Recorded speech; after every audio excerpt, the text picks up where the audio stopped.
Nagkaroon ako ng aquarium galing kay Tita Jonah. Regalo bago siya pumanaw.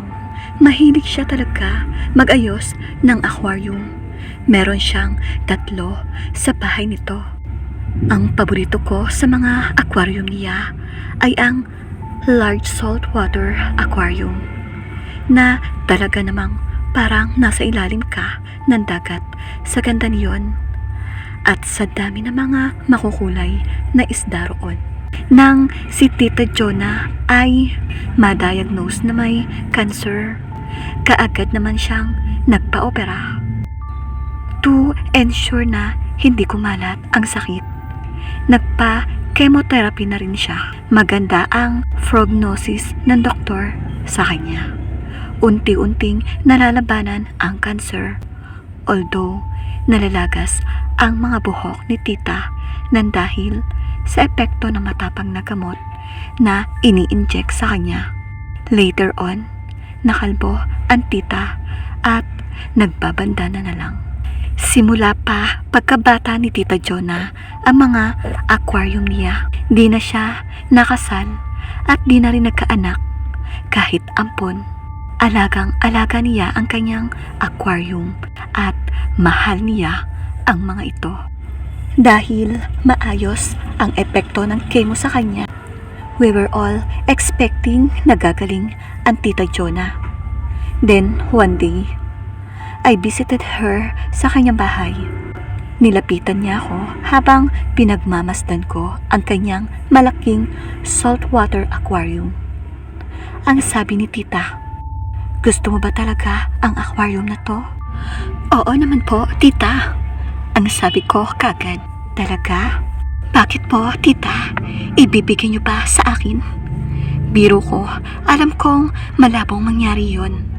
Pero naggulat ako sa sagot niya. "Sige, Anya, you can have it." "What?" Hindi ako makapagsalita. "Just promise me na you'll take care of it."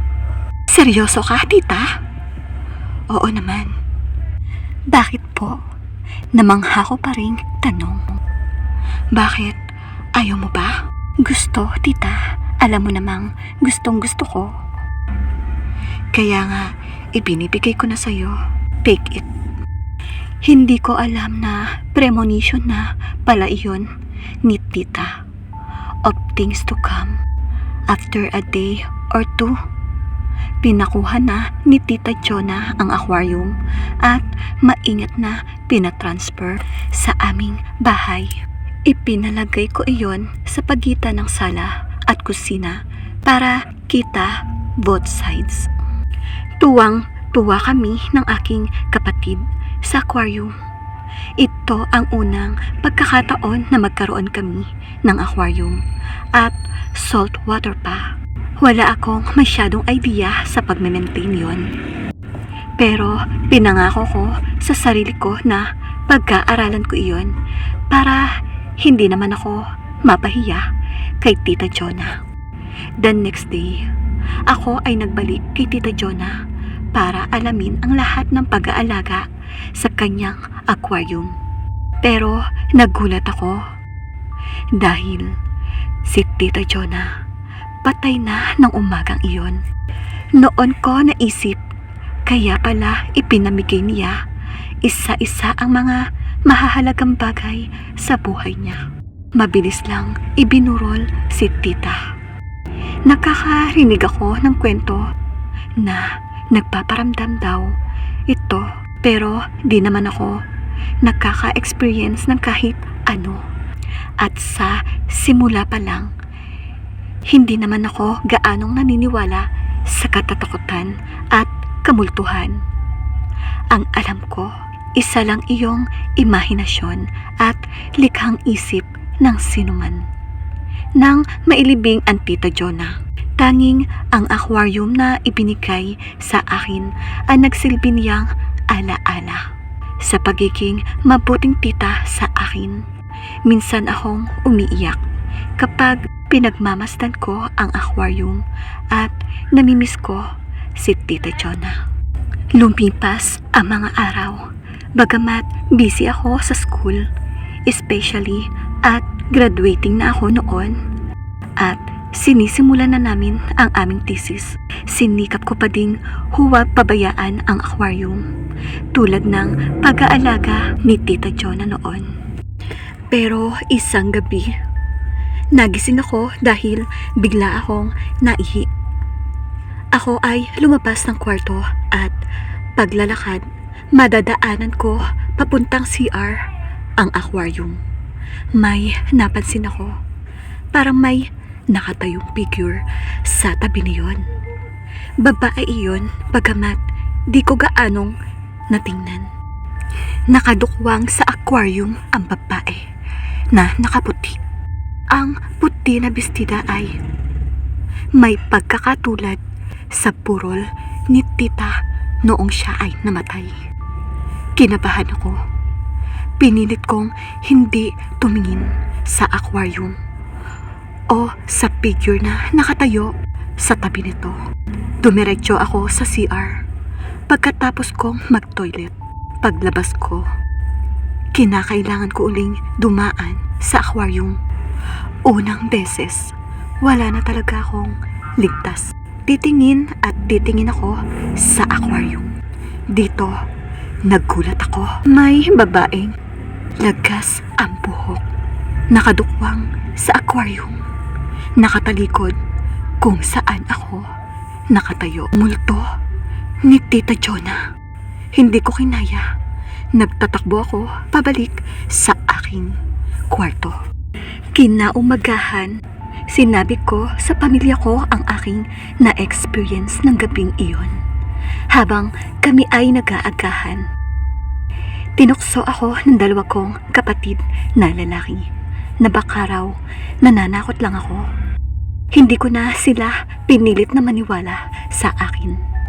Nang sabihin ko sa kaibigan ko ang tungkol sa nasaksihan ko, ipinayo niya sa akin. Baka naman, napapabayaan mo na ang aquarium. Minumulto ka niya. Dahil pinaaalala niya sa'yo ang tungkulin mo. Ganun ba yun? Oo naman. Kaya ng mga araw na yon, napagdesisyonan ko linisin ang aquarium. Habang pinupunasan ko ang labas niyon, kanta-kanta pa ako. Sa pagkakataon na yon, sa kabilang bahagi ng aquarium, nakita ko ang isang mukhang nakatingin sa akin. Sa pagitan ng mga salamin ng aquarium, napabalikwas ako sa sobrang kaba ko at nang tingnan ko ulit, wala na iyon. Takot na takot talaga ako, kaya itinigil ko muna ang paglilinis ng aquarium. Nagdasal ako sa loob na aking kwarto. Pinagdasal ko na sana'y tantanan na ako ni Tita Jonah ang multo na iyon. Baka hindi ko na kayanin ito at mapilitan akong ipagbili ang aquarium. Paglabas ko ng kwarto, nakita ko ang kapatid ko na lalaki na nakatingin sa aquarium. Natuwa ako at aliw na aliw pa rin sila doon. At buhat doon, napagdesisyonan ko na wag nang ibenta ang aquarium. Baka naman, namimiss ko lang si Tita Jonah, kaya nagmamanifest ako na iyon ay parang nagmumulto sa aquarium na yon. Isang gabi, habang ako lang ang nasa bahay, dahil pumunta sila sa kaarawan ng aking tiyuhin. Hindi ako kasama dahil kailangan ko pang mag-review para sa finals, na isipan kong manood muna ng telebisyon para maipahinga na rin ang aking sarili sa haba ng review ko sa mga nakalipas na oras. Naupo ako sa sopa, nasa background ko ang aquarium. Binuksan ko ang telebisyon para manood. Sa kalagitnaan ng aking panonood ng soap opera, may naramdaman akong mabigat na presensya sa likod ko. Parang may nakatingin sa akin.